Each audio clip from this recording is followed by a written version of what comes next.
and gentlest man I've ever known. He woke up cheerfully every morning and had a quiet cup of tea before work. Can you hear me? Okay. He liked the simple things in life, like a peaceful stroll in the park, the $3.99 breakfast at the Bayville Cafe, wandering in Fort Langley and milling over antiques in the antique mall. He was a bulwark of strength. His wisdom, determination, and optimism brought me through the most difficult years of my life. He swept me up in the exciting life of the Dead Sea Scrolls.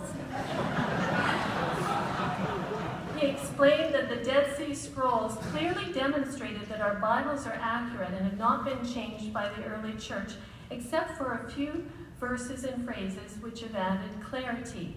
And Peter made sure that message was spread far and wide. One day last week, our Lord, and I mean our Lord, led me to read from Isaiah 53.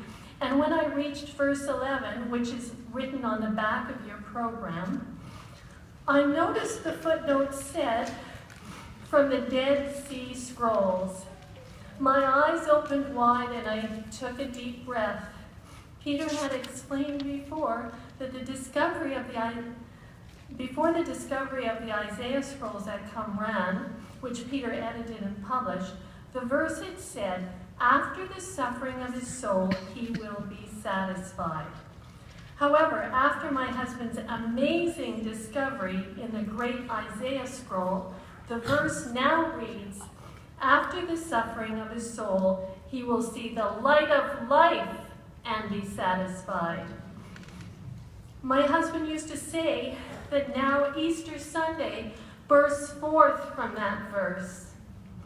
So that morning, while reading the Bible, I saw my husband on that very page. And now he's seeing the light of life. Peter loved to have his family accompany him on his speaking engagements all over the world. He wanted us to be along with him. I had the opportunity to accompany him on 3 ocean cruises where groups had booked to hear him speak daily on the Dead Sea Scrolls.